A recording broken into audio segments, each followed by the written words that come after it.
का सबसे youngest coaching staff जो हमारे पास आया है इतने सालों बाद। भाई 45 से ऊपर का तो कोई है ही नहीं इस टीम में, तो सबसे यंगेस्ट है 44। मॉर्निंग मॉर्कल के पास मेरे ख्याल में ये एक एडवांटेज होगा। पहली बात तो फॉरेन इंटरनेशनल है, तो जब इंडिया बाहर टूर करेगी तब भी एडवांटेज देगा, जब साउथ अफ्रीका जाएगी, इंग्लैंड जाएगी।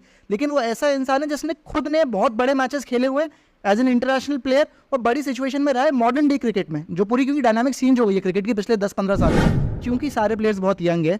उनको इस समय पे ना एक ऐसा इंसान चाहिए जो उनके फेस से गुजर चुका हो और जिसने गलतियां करी हैं खुद से जो समझा पाए उनको कि हाँ मैंने यहाँ यहाँ गलतियां की थी, जिससे तुम लोग गलती ना करोगे। तो मेरे ख्याल में अभिषेक नायर उस चीज़ के लिए परफेक्ट है। और गंभीर ने एक स्टेटमेंट बोला था कि एक ऐसा इंसान है जिसके लिए मैं गोली खाने के लिए तैयार हूँ। कैच वो पकड़ चुके तब जाकर एक ऐसा कैच पकड़ा था, तो यार टी दिलीप को पूरा क्रेडिट जाता है। इतना लोग बोलते नहीं उनके बारे में इतना, क्योंकि भाई कुछ प्लेयर्स इंडिया में यार हमको मेरे को ऐसा लगता है जो इंडिया नहीं खेले हुए होते उनके लिए इतनी इज्जत नहीं होती है, लेकिन भाई वो उतनी मेहनत करते हुए आए हैं ग्राउंड रूट लेवल से, तो भाई टी दिलीप के लिए बहुत बड़ी रिस्पेक्ट है। और अभिषेक नायर, मॉर्नी मॉर्कल, गंभीर और रायन टेंडुलकर और टी दिलीप, ये सारे ऐसे प्लेयर्स, ऐसे लोग हैं जिनका मेन काम है कि बस माहौल अच्छा रखना है हमको, बाकी सब अपने आप हो जाएगा।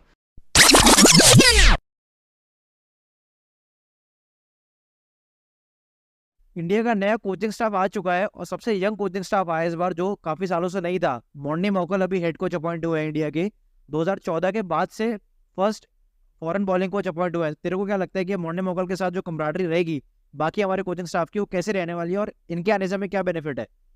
मेरे ख्याल में इस समय पे जैसा बॉलिंग कोच चाहिए था इंडिया को, या मैं बोलूँ इन टोटल जो टीम मैनेजमेंट चाहिए थी वो परफेक्ट है। इस कंडीशन के हिसाब से जो ये टीम है, मेजॉरिटी यंगस्टर्स है, ट्रांजिशन से ये टीम जा रही है। हम लोग हर वीडियो में बात करते हैं कि ट्रांजिशन स्टार्ट हो गया है, स्पेशली T20 वर्ल्ड कप के बाद से। स्पेसिफिकली अगर हम लोग अभी बात करें मॉर्नी मॉर्कल की, यार ये पहला ऐसा प्लेयर है जिसने खुद ने काफ़ी इंटरनेशनल क्रिकेट खेला है जो मॉडर्न डे का है। क्योंकि इससे पहले के अगर हम लोग देखें कि जो भरत अरुण थे या फिर उससे पहले पारस मामरे अभी जो रिसेंटली गए हैं उनको रिप्लेस किया है, तो ये जो सारे प्लेयर्स थे जिनके पास एक्सपीरियंस तो बहुत था कोचिंग का, लेकिन मॉडर्न डे में उन्होंने खुद से नहीं खेला हुआ था। मॉर्नी मॉर्कल के पास मेरे ख्याल में ये एक एडवांटेज होगा। पहली बात तो फॉरेन इंटरनेशनल है, तो जब इंडिया बाहर टूर करेगी तब भी एडवांटेज देगा, जब साउथ अफ्रीका जाएगी, इंग्लैंड जाएगी। लेकिन वो ऐसा इंसान है जिसने खुद ने बहुत बड़े मैचेस खेले हुए एज एन इंटरनेशनल प्लेयर और बड़ी सिचुएशन में रहा है मॉडर्न डे क्रिकेट में, जो पूरी क्योंकि डायनामिक चेंज हो गई है क्रिकेट की पिछले 10-15 सालों में। तो उस हिसाब से मेरे ख्याल में परफेक्ट चॉइस है। हमको लग भी रहा था, हम दोनों बात कर रहे थे बिहाइंड द कैमरा, की मॉर्नी मॉर्कल के बहुत हाई चांसेस हैं जिस तरीके से गौतम गंभीर उनको रेट करते हैं। तो मेरे ख्याल में एक ना बहुत अच्छा एटमॉस्फेयर टीम का तो देखेगा ही देखेगा, जो टीम मैनेजमेंट है, जो पूरा कोचिंग स्टाफ है, उनके अंदर भी काफ़ी दिखने वाला है। तो मेरे ख्याल में मॉर्नी मॉर्कल को लेके बहुत अच्छा कॉल है। और हम लोग बात करने वाले टीम मैनेजमेंट को लेके भी। टीम मैनेजमेंट इन जनरल काफ़ी नहीं है। देखो क्या लग रहा है कि टीम मैनेजमेंट में भी जो जो असाइन हुए हैं, अभिषेक नायर है, रायन टेंडुलकर हैं, टी दिलीप है, सबके इंडिविजुअली क्या रोल्स रहने वाले, और ये टीम जो मैनेजमेंट है ये कितना अलग है पहले वाली मैनेजमेंट से। अभिषेक नायर का जो नया इंक्लूजन हुआ है टीम में as a head batting coach, जो हम लोग को लग रहा था कि भाई बहुत सारी चीजें ऐसी होती है कि अगर हम एज अ ऑडियंस देखते हैं कि भाई ये बंदा इंडिया के लिए इतना नहीं खेला है तो शायद उसके इनपुट्स वैसे नहीं होंगे, लेकिन यार जो अभिषेक नायर के इनपुट्स हैं और जो हमने KKR की बैटिंग भी देखे हैं, या दिनेश कार्तिक को जो लेटेस्ट स्टेज ऑफिस करियर में जो उनको नरिश किया है उन्होंने, यार वो हम उनकी परफॉर्मेंस में देख सकते हैं। तो अभिषेक नायर कुछ ऐसी चीज यंगस्टर्स को बता सकते हैं जो शायद बहुत बड़े प्लेयर्स ना बता पाए, क्योंकि उनके साथ खेले हुए भी है और डोमेस्टिक क्रिकेट में भी उनकी बहुत कोचिंग रही है। तो यार अभिषेक नायर का इंक्लूजन प्लस गंभीर के साथ जो उनकी कमराडरी है, मॉर्नी मॉर्कल की, अभिषेक नायर की, रायन टेंडुलकर की भी, तो यार ये तीनों मिलके एक बहुत बड़ा नया ट्रांजिशन जो आया है उसको आगे ले जा सकते हैं। अभिषेक नायर की बहुत अच्छी बात बोली, क्योंकि यार ये ऐसा प्लेयर है जिसने रोहित शर्मा के साथ अपना करियर स्टार्ट किया था। हम लोग दिनेश कार्तिक के कमबैक की बात करते हैं 2011 के बाद, जब रोहित को कमबैक करना था तब रोहित ने भी जिनके साथ ट्रेनिंग की थी वो अभिषेक नायर ही थे। और अभिषेक नायर ने एक पॉडकास्ट में बोला भी था कि उस टाइम पे रोहित को फिटनेस पे भी इतना काम करना था, तब रोहित का साथ दिया। मेरे ख्याल में ना जब भी हमने देखा है कमबैक के लेके जो बातें होती है, उसमें जो कोचिंग स्टाफ होता है, जो भी साथ में आपका मेंटर होता है, वो मेंटली आपकी चेंज करता है। ये चीज़ दिनेश के साथ भी की उन्होंने, और यही चीज़ रोहित शर्मा के साथ की थी कि मेंटलिटी चेंज करनी है प्लेयर की। तो मेरे ख्याल में जैसा कि हम लोग बात कर रहे थे, क्योंकि सारे प्लेयर्स बहुत यंग है, उनको इस समय पे ना एक ऐसा इंसान चाहिए जो उनके फेस से गुजर चुका हो और जिसने गलतियां करी हैं खुद से जो समझा पाए उनको कि हाँ मैंने यहाँ यहाँ गलतियां की थी, जिससे तुम लोग गलती ना करोगे। तो मेरे ख्याल में अभिषेक नायर उस चीज़ के लिए परफेक्ट है। हम लोग बात करने वाले थे गौतम गंभीर और Rahul Dravid, completely different personalities. Rahul Dravid अपने टाइम के लिए सबसे परफेक्ट थे, क्योंकि उस टाइम पे टीम पूरी एक्सपीरियंस थी, बैलेंस्ड बना के गई टीम। अब इस समय पे कुछ जो नए प्लेयर्स आए हैं जो इंटरनेशनल क्रिकेट में बहुत नए हैं, फॉर एग्जांपल जायसवाल है, या फिर हम शुभमन की भी बात करें कि अभी प्राइम उनका बचा हुआ है इस समय पे, या और भी प्लेयर जो शिवम दुबे आ रहे हैं, रिंकू सिंह आ रहे हैं, उन सब के लिए, नए प्लेयर्स के लिए गौतम गंभीर भी बहुत ज़रूरी है, क्योंकि उनके पास जो मेंटेलिटी है, वॉरियर मेंटेलिटी है, जो बड़े मैचेस में कैसे परफॉर्म करना है और आपकी क्या माइंडसेट होना चाहिए अगेंस्ट बड़ी टीम। क्योंकि इस पोजीशन में या इस जगह पे थोड़ा स्ट्रगल करा इंडिया ने। तो गौतम गंभीर और राहुल द्रविड़ का जो ट्रांजिशन, उस पर देखो क्या लगता है? यार ट्रांजिशन तो बहुत स्मूथ मेरे हिसाब से होगा, क्योंकि हम कोर ग्रुप इंडिया का अभी भी वही है, पूरा कोचिंग स्टाफ। अगर आप देखो गौतम गंभीर यार इन लोगों के साथ बहुत क्रिकेट खेल चुके हैं, डोमेस्टिक में भी आईपीएल में भी, और एज गैप इतना है नहीं भाई, एक दोस्ती वाला एनवायरमेंट रहेगा, बजाय कि एक वो टीचर है या स्टूडेंट है, जो वो चीज़ थी वो अब इंडिया में खत्म हो गई है। गौतम गंभीर, रोहित शर्मा, विराट कोहली, अभिषेक नायर, ये सब लोग आपस में इतने क्रिकेट खेल चुके हैं, एक दूसरे को जानते हैं, एक दूसरे की स्ट्रेंथ्स और वीकनेसेस सबको एक दूसरे की पता है, तो मेरे हिसाब से ट्रांजिशन तो बहुत स्मूथ रहेगा।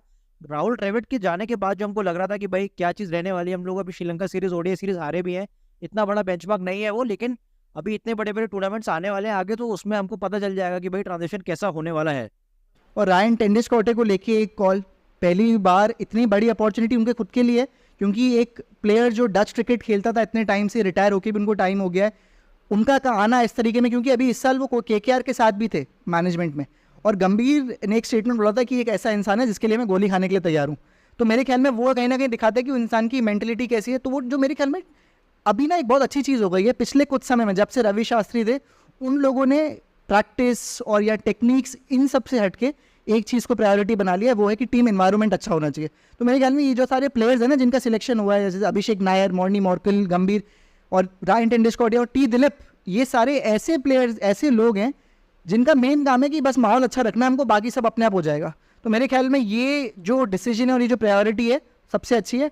टी दिलीप इकलौते प्लेयर जो रिटेन हुए, उनके ऊपर क्या कहना है, क्योंकि टीम एनवायरनमेंट में उनका बहुत बड़ा रोल है। यार टी दिलीप का तो यार हम लोग को 2023 वर्ल्ड कप की जो उनकी यादें हैं, वहां से उनका जो ऑरा रहा है भाई, टी दिलीप का जो उनकी आफ्टर मैच या मिड मैच में जो स्पीचेस होती हैं, और जो वो मेडल देने की जो उन्हें स्टार्ट किया है भाई सेरेमनी, वो अल्टीमेट बन गया है। वो इंडियन क्रिकेट या फिर मैं कहूँ वर्ल्ड क्रिकेट में ये हमने कहीं नहीं देखी है भाई। वो जिस तरीके से अप्रिसिएशन देते हैं भाई, आपने अचीव किया है, उस चीज को आप अप्रिशिएट कर रहे हो सबके आगे, तो प्लेयर का मोरल बहुत ऊपर चला जाता है। हर कोई चाहता है वो मेडल के लिए कि भाई मैं ऐसा कैच पकड़ूं, ऐसा चौका रोकूं, ऐसा छक्का रोकूं। भाई सूर्य कुमार यादव ने वो जो कैच पकड़ा था, ऐसे 150 कैच वो पकड़ चुके, तब जाकर एक ऐसा कैच पकड़ा था। तो यार टी दिलीप को पूरा क्रेडिट जाता है, इतना लोग बोलते नहीं है उनके बारे में इतना, क्योंकि भाई कुछ प्लेयर इंडिया में यार हमको, मेरे को ऐसा लगता है जो इंडिया नहीं खेले हुए होते उनके लिए इतनी इज्जत नहीं होती है, लेकिन भाई वो उतनी मेहनत करते हुए आए हैं ग्राउंड रूट लेवल से। तो भाई टी दिलीप के लिए बहुत बड़ी रिस्पेक्ट है, और वो ये जो काम करते हुए आए हैं वो आगे भी करते रहेंगे। बिल्कुल, टीम एनवायरनमेंट के साथ जो हम लोग बात करें, जो मेन काम था उसमें भी इंप्रूवमेंट हुआ। इंडिया ने सबसे अच्छी फील्डिंग करी मेरे ख्याल में, ओडीआई वर्ल्ड कप में भी सबसे अच्छी फील्डिंग की थी और टी20 वर्ल्ड कप में भी। तो मेरे ख्याल में जो जो इंसान असाइन हुआ है वो परफेक्टली वो काम कर रहा है। गंभीर का काम है सुपरवाइज करना, एक मेंटलिटी देना, वो गंभीर करेंगे। नायर का काम है कि माहौल अच्छा रहे। टेंडुलकर का भी यही काम है, क्योंकि स्पेसिफिकली असाइन नहीं किया है कुछ भी कि आपको बैटिंग ही देखनी है, आपको फील्डिंग ही देखनी है। और मॉर्नी मॉर्कल का तो ऑब्वियसली जो इनपुट आएगा, मॉर्नी मॉर्कल का जो इंटरनेशनल एक्सपीरियंस है, जब वो बुमराह को थोड़ा मिलेगा या थोड़ा शामी को मिलेगा, तो मेरे ख्याल में इंडिया अभी एक ग्रेटर हाइट्स पर जाएगी। और नॉकआउट मैचेस वाली जो दिक्कत है वो मुझे लग रहा है अब कम होंगी, वो कम क्योंकि आने वाले समय में धोनी का एक सपना हुआ करता था कि भाई हमको वर्ल्ड की बेस्ट फील्डिंग साइड बनना है, शायद अब हम लोग वो बन चुके हैं। तो ये चीज़ अब फील्डिंग का तो एक पॉइंट ऑफ व्यू से मेरे हिसाब से अब खत्म हो गया है। तो ये थे हमारे पॉइंट ऑफ व्यूज की भाई, जो नया कोचिंग स्टाफ आया, इंडिया का सबसे यंगेस्ट कोचिंग स्टाफ जो हमारे पास आया है इतने सालों बाद। भाई 45 से ऊपर का तो कोई है ही नहीं इस टीम में, तो सबसे यंगेस्ट है, वो सारे दोस्त हैं हम लोग जो पूरा खेलते हुए आ रहे हैं इतने सालों से। तो ये हमारे पॉइंट ऑफ व्यूज थे। आपको कुछ लगता है तो रिव्यूज में बताइए।